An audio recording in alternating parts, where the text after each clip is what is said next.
got, yeah. Do you know that thing that's happening now with Zoom? Yeah. I think it's great. And then I'll tell you how many suggestions we have, and then you just like pick a number, and Okay, then great. from that we just I'll tell you what it is, and we just go. Like I don't usually black, I don't black out the camera or anything. It's just like, all right, let's go. And about 10 minutes in, I'll look for an out.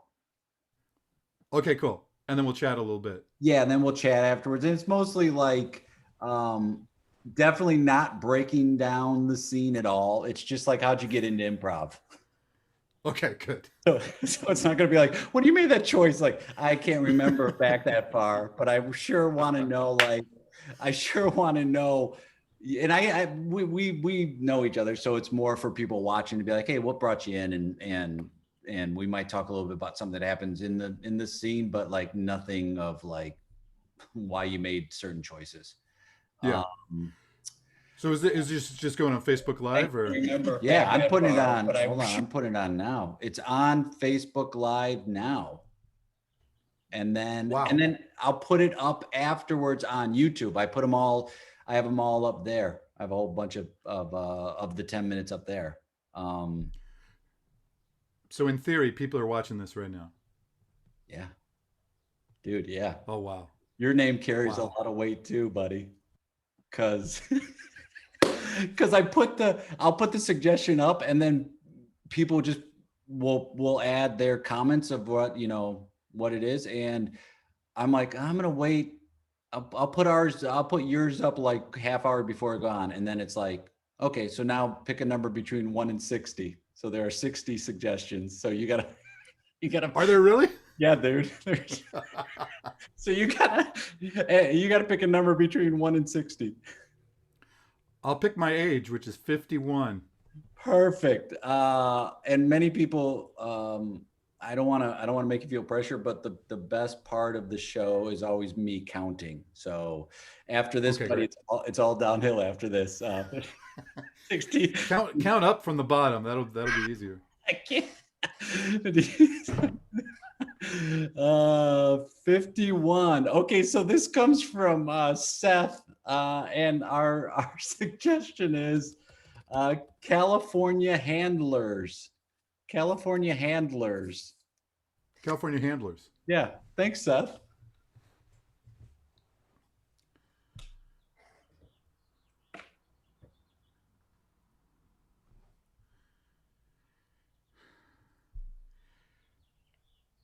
I Yeah.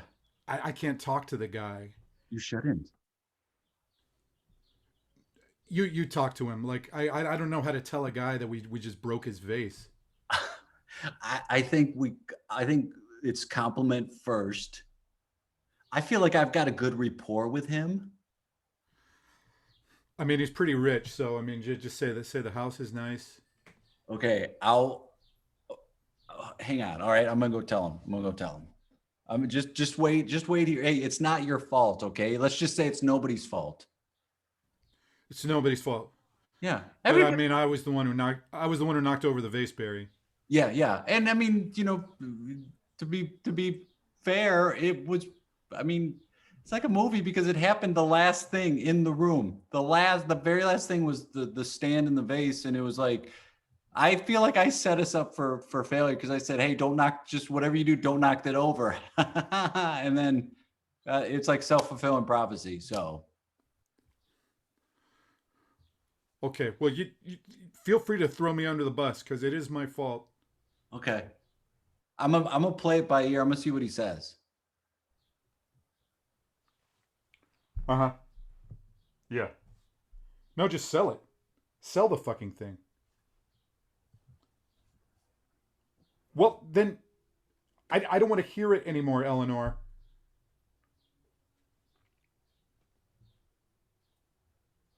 Okay, well then you're fucking fired. You're Wait, what do you mean? fucking What fired. do you mean I'm fired? I'm fired? I have a family. I'm going through treatment right now. Okay, but I all right. You're still on, but I don't want to see you for 2 days. Okay, call me 2 in 2 days, days. Eleanor. Oh, well, is there anything I can do? You can do your fucking job.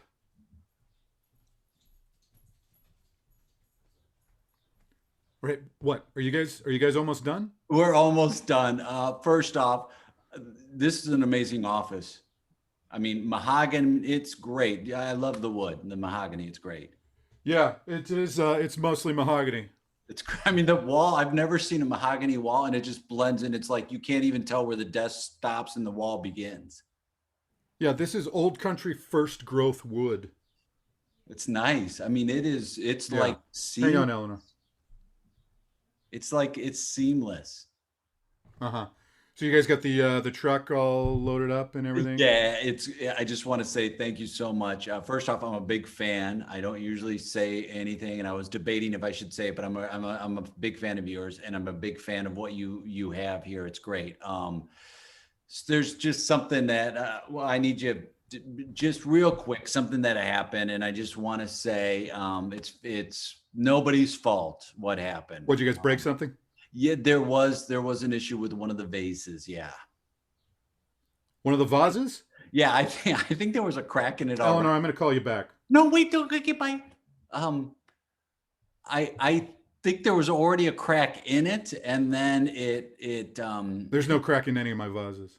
Okay, here's the funny thing is when we were packing it up, I was talking to my partner. He's my sister's son, and I said, hey, Yeah, make the sure fat whatever. kid. Yeah. I said whatever you do, let's just not break this vase. I mean, it was the last thing there. You know, it was almost like I was on a TV show. It was like, don't break that vase. And then he turned and he hit the stand, the podium that it was on, and then it started to wobble, and then he caught it. So it was a good thing he caught it. And then he turned, and then it fell out of his hand. And I picked it up, and I'm pretty sure there was a crack in it beforehand. So Okay.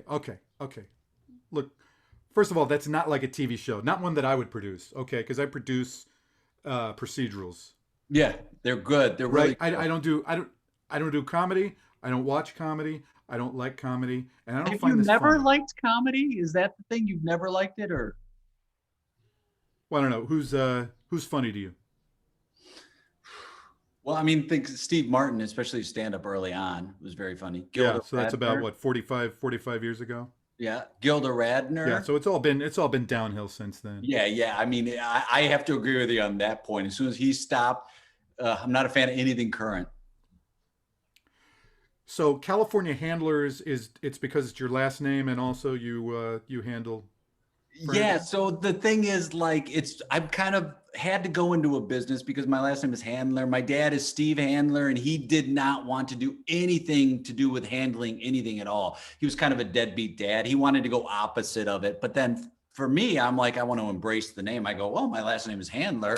I want to make sure that I do something that handles something. I'm very proud of my work. If you check our Yelp reviews, it's 4.9 stars out of 5, which is unheard of. And I Well, was that's Eleanor's job. That's not mine to look at the Yelp reviews. I don't do that.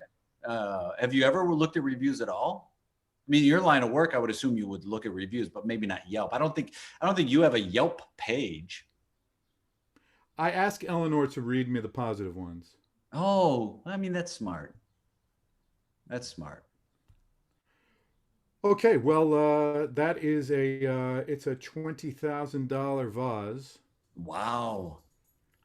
and I was paying you guys what?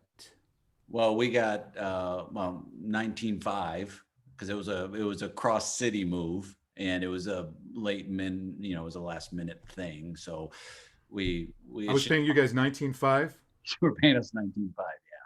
for a one van for a cross city move. I mean, it is cross city. It's cross. It's a cross city Granted, move. granted, I mean, granted, it's cross what city. well, can I ask you something? What do you think a cross city move runs nowadays? You might not be in touch with what the rates are. I have no idea. Eleanor handles all of that. Okay, so AAA, they'll charge you 24.6. That's like a Okay. standard rate for that's what AAA does. Not the car. It's a van. It's in the city here. It's the number one moving company for expensive and luxury items. Okay, but if my math is correct, you owe me $500. Yeah, yep. That's so and you did pay a deposit. Call Eleanor. Hello? Hello? Eleanor, I need. Hello? Hi, by Can the way, you you hear have your me? job back. Can you hear Okay, me? Oh, hi, Eleanor, really? can you hear me? Yeah, I think yeah, it's I There's a delay. hello? Yes, I can hear you. Okay. Yes. There's a delay. Yes. You can't Eleanor, hear fuck me. this. Fuck, you're fired. You're fired. Okay? Yeah, there is a delay.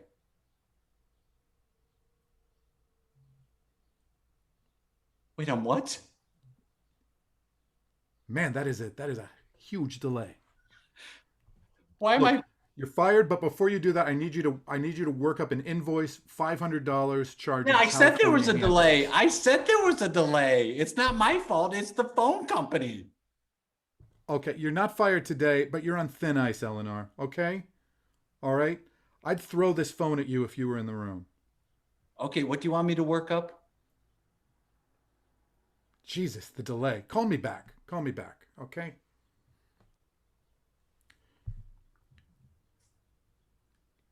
So, yeah, so you'll get an invoice from her, and yeah, Okay. so just get some of these odds and ends. We're moving to a bigger office, by the way, because I get that Netflix deal and everything. Are you moving to a bigger office from this office?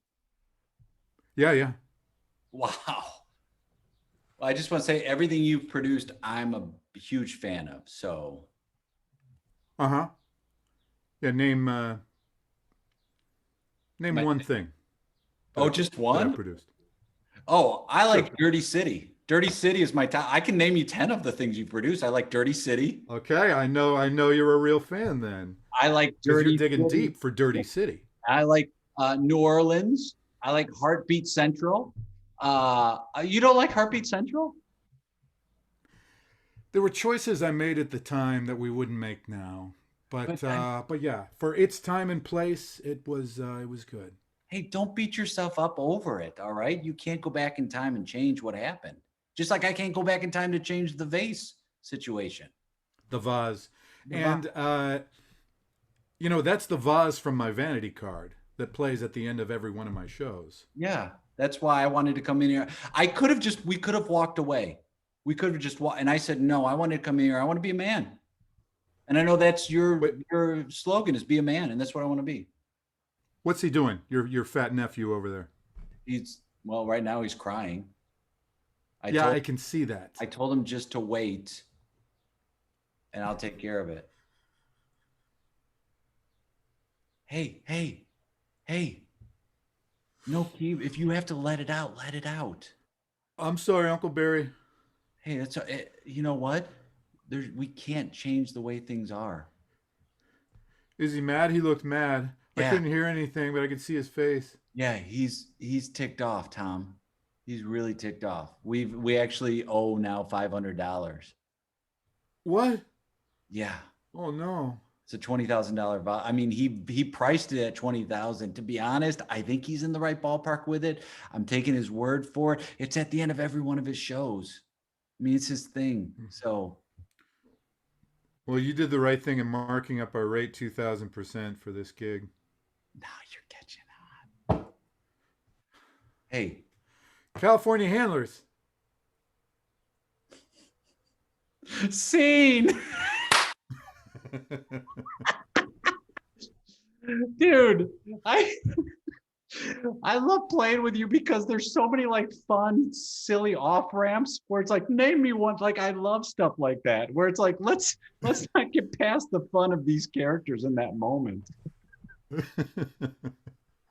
That was a blast. Thanks, Jay. Oh, thank you, man. And flip into those characters. Like you have a fun way of playing characters that aren't like one dimensional and that are like, yeah, let's really make these people and not like just because that guy's high status doesn't mean he has to be an asshole. He can have that high status about him. And I think those are fun characters to play. Though he's pretty much an asshole, but he's a complicated asshole. Well, I mean, he's not like defaulting to anger And that's what we see a lot of, right? It's like this just anger for no reason. It's like, it's okay to have that attitude, but like play with it, have fun with it.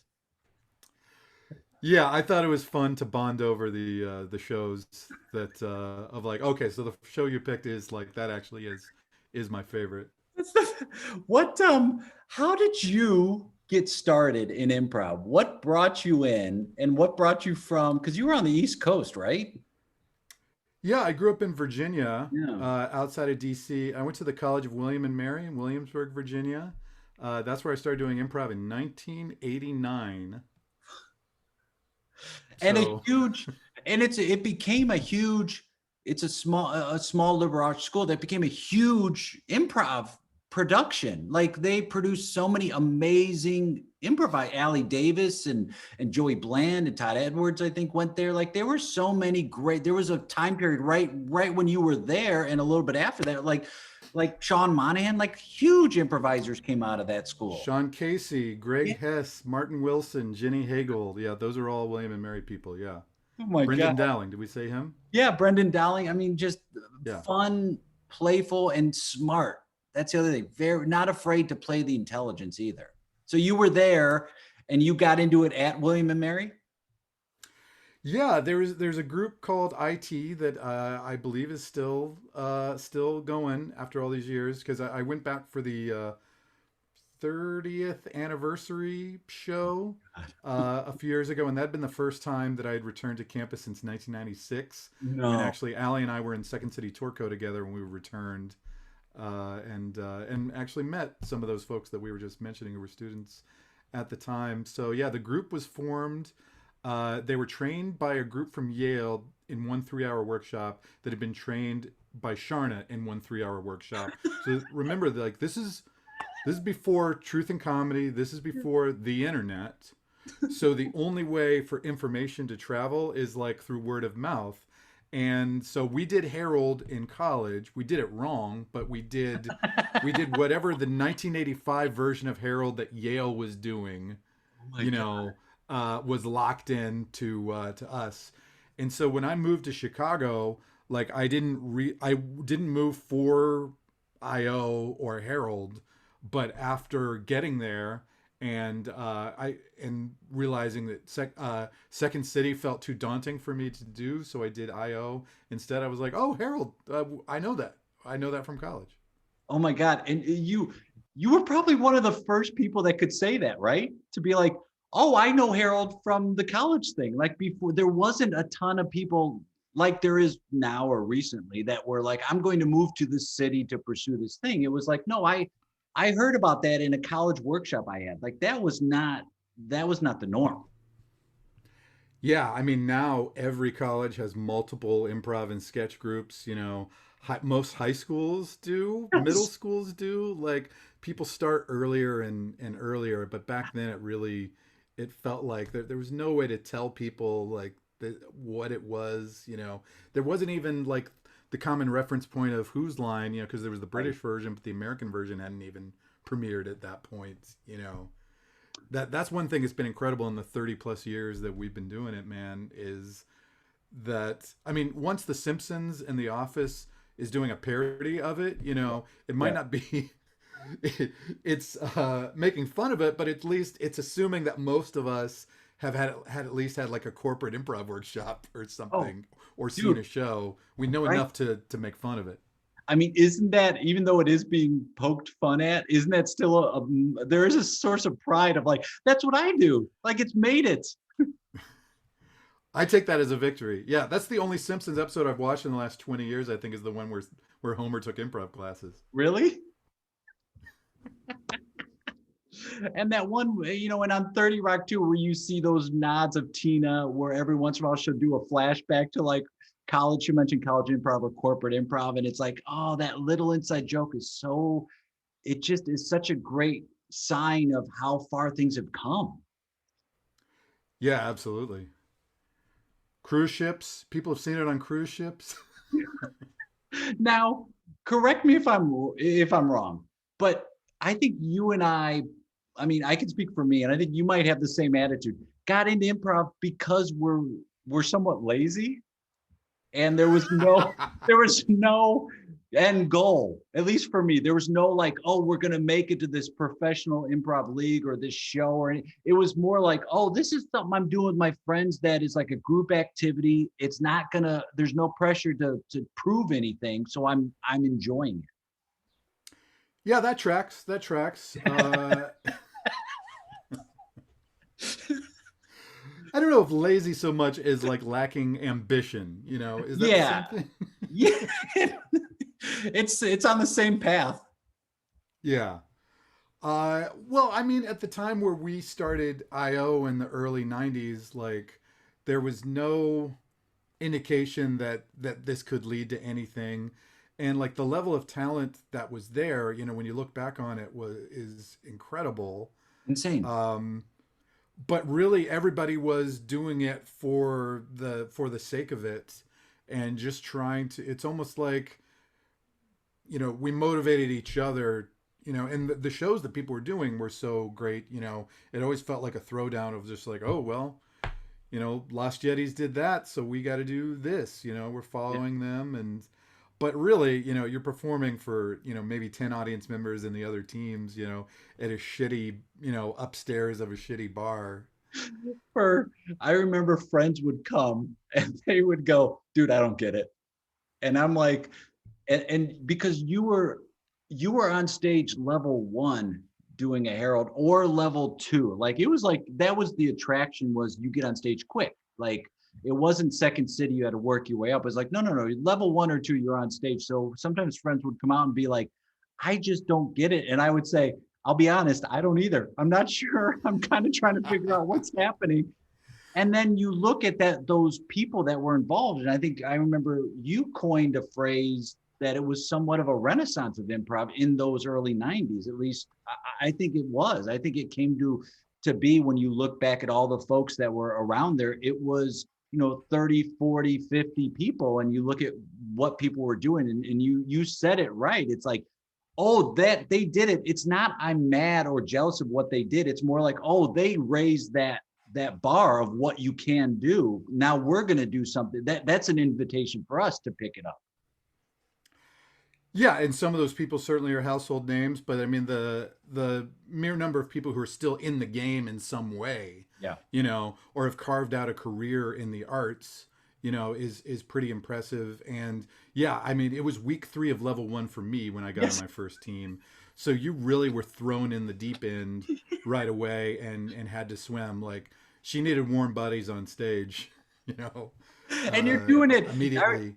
You're doing it for, I remember the first show I ever did, the family was there at the bar watching the show because they're going on at the end. And you're like, oh my God, I'm doing it for that. They're the audience with, we didn't even have girlfriends or boyfriends at the time. It was like with a couple of friends in the audience, right? And it's like, of all like and those folks went on like you said to become these household names, but at that time it was like, yeah, that was her hook. You want to get on, whoever wants to get on stage, I'm going to get you on stage in that first level. And yeah, it was like week 4 or 5, I think, was when it was like, get in the pool, man. We're going to throw you right in right now. And it's like, okay. And that was it.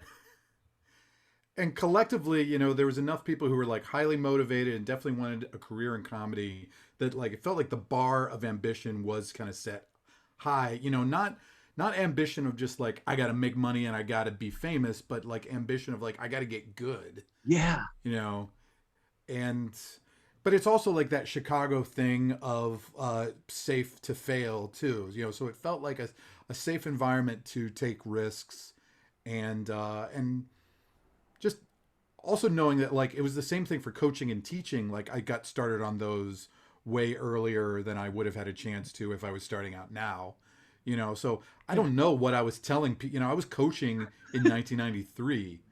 What was I telling people? I don't know, because there's so much that I didn't know. But 100%. that's another thing you learn as you do it. Well, I think you're right on. It's like, we went in and started coaching teaching early. I think the same thing of like needs bodies. More people are coming in. You've done it longer than a lot of people around here, so we're gonna put you there. And it's like, do I want to do this? And I did. Now looking back, I'm like, oh, I love teaching and coaching, but at that time you're like, I learned this exercise last week or a month ago, or in my team, let's try that. And that's how you started to do it. But it was definitely not like, oh, you have to wait X amount of times or been on tour or anything like that. Yeah. Yeah, I learned this exercise last week and I remembered it wrong, and now I'm passing it on to you wrong. But then my wrong ends up becoming like my thing that I do. Yeah. you know, Yeah. it's And like anything else where through trial and error you find out the best method for yourself. that you mentioned like the failure part of it, embracing, allowing it, and sometimes even embracing it to lead somewhere. I think that we could use a bit more injection of that, of like, no, fail, try, fall on your face, get out there, sit in that bad show where you're like, oh man, we still got 12 minutes and it's not, let's see if we can save it. It might just be going down in flames, but have those moments of like, it's not the end goal. It's not, you're just passing by to get to this thing. It's no, along the way, you might do something wrong that turns into the thing for you.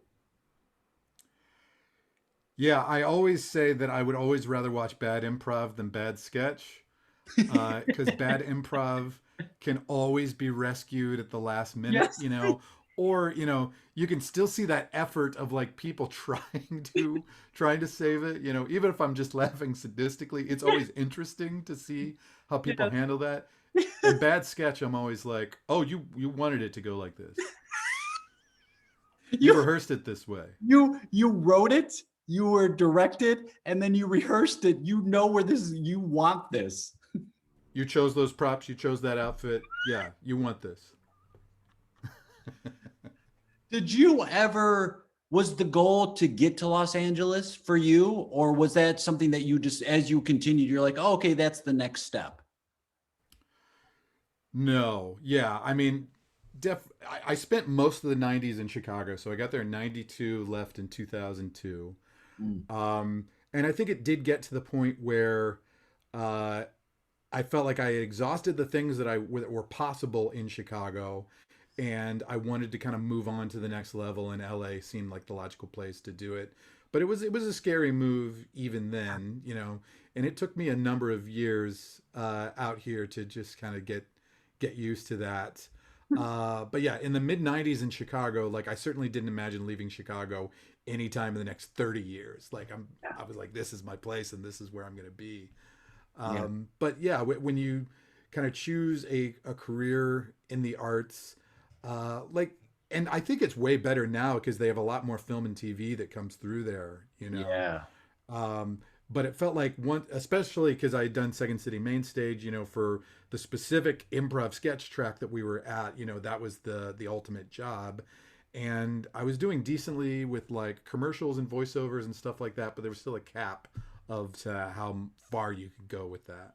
Yeah. There were no, like, none of the Chicago Med Fire, none of those Dick Wolf shows were being shot there. There were a ton of like commercials and industrial work and things like that, which we were grateful to have, but it wasn't that next step of like, okay, I want to maybe look into doing TV stuff, or I want to do like film or even more national commercials. There was a fair amount, but yeah, it was, I felt like in Chicago, you get to a certain point and you're kind of like, okay, either I'm going to stay here and be that person, or I'm going to see, and it's a huge step, man, to go like, I'm going to take this leap to a place where I'm going to start over, where I'm going in, and some of my friends have already been there doing pretty well, and I'm going to start in a kind of a bottom end. But I felt like, oh, you had enough, like people learn enough skills and stuff to kind of make bigger leaps because they've been through something. When they get out to LA, it's like, okay, you kind of know how things go. You can, like, you make less mistakes. You make you get to a certain place a little bit quicker because you have experience when you go out there, but it's still tough. Yeah. The guy I was playing in our scene, by the way, was pretty much Dick Wolf. And but yeah, certainly when I came out here, like I had teaching jobs right away at Second City and IO, Yeah. and so many friends that had already, like as you said, made that move. So I felt like I had that security blanket there. Yeah. It was tremendously helpful, even though like as an actor, auditioning for on camera stuff, I was, none of my Chicago credits meant anything, Right. you know. but in our very small world of improv, it did mean something, in terms of like getting my foot in the door and having resources that were available to me. And you had the background, the Second City, what people maybe don't appreciate as much from people from actors who go through Second City or are on stages or boats or touring companies. You have a muscle you work up of memorizing things very quickly. And that comes in, I think, real handy. Like, and it adds to that element in that reputation of Chicago of they do the work, they know the lines, they show up prepared. But definitely when you're in that Second City mode, it's like they might change the show that night. So you got to memorize stuff very quickly, learn dance, learn music. Like it is a muscle that I don't have built up because I'm not doing that anymore. But it did come in very handy where you're like, I can take this copy, I can learn it very quickly. Oh, I mean, when you've understudied a Second City show with like less than 2 hours notice, and you've had one of those put in rehearsals, No. if you can get through that, like I remember understudying Scott Adsit once on Second City main stage, and he was like in every scene of the show, and you run off stage, you've got like you know Yes. 10 seconds to do a quick change, and then like Yes. check your running order for like what is, I just remember moments of like coming off stage with like I have no idea what is next, and like other cast members pushing me out there and like throwing bits of costume on me or whatever, Yeah. but if you've been through that and survived it, you can survive anything. My God, that feeling of like, I don't need to know the next scene. What's the one after that? What's the one? Like, I'm fine with the next one, but like, am I in the one after that? Okay, okay, cool. Like, that was always the thing of like, what's the second or third scene after? And you're right. It's like, fuck, man, get out there, do it in a 500 seat theater. You're filling the role for somebody you look up to, right? You're like, oh my God, I'm taking this person's role, and I don't want to imitate them. I want to have my own spin, but not too much of a spin. And I got to learn the running. I mean, it is a crazy thing that people are expected to do. Oh God. Yeah. And that's the other thing, like, people put their personal imprint on it so much too. So Yeah. like understudying AdSet, there were some things I was good at, there was other things I was not so good at, they were not in my wheelhouse, but I've got to do it, and I've got to do a reasonable approximation of Yes. his version of it, Yeah. because the cast is kind of depending on that. I'm not going to go Yes. out there and reinvent the wheel. Like I need Yeah. to like live up to what he's doing. There was, I don't know if you ever saw this sketch. Tim Mason came up with it where he was playing a TSA agent on main stage. And do you know the And he sketch? knows everybody's personal information, right? He would sit before the show behind a group. He would overhear them. Then they would do research on social media. And the whole sketch was a point of like, we have no privacy. Don't think you have privacy. And at the start of the second half of the show, he'd come out dressed as a TSA agent. He would go through the spiel of how we don't have privacy, this and that. And then he'd go, like you, Craig Cackowski. And he would then recite information that he had learned and they had researched about the person sitting in that chair. Shad Kunkel had to understudy and go in and do that. And I go, how's it going? He goes, I'm not doing that. He goes, it's impossible, because Tim had that memory, that muscle, and he had built it up. It was his idea, and he knew what to grab, and he was in the process of doing it. I can't think of a harder sketch to go into than that, where you've got to learn the beats of the monologue to deliver, and then the personal information you have to say about somebody and get it straight. It was crazy. This is why I still have actors' nightmares to this day about going into a show, with little or no rehearsal. Yeah. Oh, how how has improv helped you with like your auditions, whether it's commercial or film or TV? Like, how has that skill translated? I think flexibility, Mm. because it's not like if I'm given like 5 pages of a pilot script, then I'm like, oh, I'm going to start playing around with this, Right. um, you don't improvise in that way. Um, but it's also like, listening is the ultimate improv skill. Mm. And if you were just taking a straight up acting class or a scene study class, they'd be telling you to listen as well. It's the basis of all acting. And I remember taking an on camera class a couple years after I moved out here, and the guy saying, whoever's reading with you, if it's the casting director, it's an assistant, it's the writer, producer, it's the other actor, or whatever, they're giving you something, even if you think they're giving you nothing, you know, and to like not, you're not playing with some ideal version that you'd written in your head. You're playing with this person right here. So even if it's the casting director who's like mumbling the lines or just kind of reading them verbatim and not even looking at you, then that's what you have to work with, and that's what you should be reacting to. You Wow. know, That's great. That's huge advice.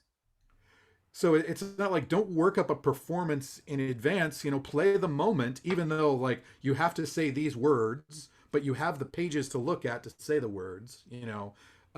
Real, you know, so it really is like that, the energy of an improv scene of working off of your partner and dealing with the raw material that is actually there as opposed to what you hoped would happen, you know. I mean, that is so true to sketch, scripted stuff, and improv. It's like, play that scene, right? That's the scene you're in. Play that to the best of your ability. Have enjoy it as much as you can rather than expecting it to be a different way. It is that way. So embrace that way. And then sometimes now that we've been doing self tapes, you know, like everything is self tapes for the last year, and it was already headed that way before the pandemic Yeah. anyway. That about 2/3 of my auditions were not in person, you know. Um, and sometimes I will, like, if the button is not good as they've written it, I'll throw in a button, you know, and I'm like, you know, if that hurts me, like, then I'll never find out, and I don't give a shit, you know. But I booked a job where I improvised a button at the end because I just felt like, you know, this character needed a stronger out for the thing that I was going to send, and I ended up booking that job, you know. So I think there is something about, you're encouraged as an improv performer to like own your choices and own what makes you uniquely you. And I'm like, if most of the time it doesn't work, fine. They never, you know, I never had a chance anyway. But I'm going to send it the way that I think it should be done, and Yeah. invest it with some of my personality and taste. And if that I'm somebody you want to work with, here I am. This is totally me. I'm not giving you what I think you want. I'm doing it the way that I would like to do it, you know, which I think is a good lesson for an actor as well. I mean, you say if it doesn't work out, it's like most of the time as an actor, it doesn't work out. You Right. audition a ton. So getting to that point, and that's great advice too. Is getting to that point where you're like, I'm going to deliver what I think, not I'm not going to try and guess what you want. And that button part of it, dude. I mean, you remember doing auditions in the '90s where it was like, oh, that thing I improvised is in your commercial starring someone who's not me. Like it happened all the time where they would just be like, just like they would tell you just to improvise and you do it. And then it's like, oh, you're not even paying me for that thing I did. You're taking it and giving it to someone else. So having that moment now to be like, all right, this is what I think works. I've got another audition. I've got more auditions coming up. This is just one. I'm going to give you this thing that I think works. If you like it, cool. If not, we're both onto something else. Yeah, I think that still goes on, by the way, with commercials. So, They, you know, I mean, they'll say like loosen it up, and you're like, oh, you legally can't say improvise, but you're saying they to. can't say the word improv. They Yeah. can't say the word improv, and they don't. They read, they read the script, and they're like, we don't have an end to this, so they'll say Yeah. that stuff to get that end. Make it your own. Make it your, put it in your own words. Got it. We all know the dance. Please punch this up for us and make it funny. That's what they're really saying. That's what they're saying. Where if people want to reach out to you to bring you on because like you're an amazing teacher and coach, and if they want to do that, what's the best way? Facebook, Twitter, what's the best way for people to do that? Oh, you can find me on Facebook easily. You can find me on Twitter at Cackowski, Instagram at C Cackowski. You know, if there's any of those ways to send me a private message, I'll get a hold of it. Yeah. Oh, brother, I appreciate it so much. And whether it's in person, virtual, man, whatever it is, I can't wait to play with you again. Thank you so much, dude. You are one of my favorites. I really appreciate it. Thanks, Jay. That was a blast. I'll talk to you soon. My best to Carla. All right, buddy. See ya.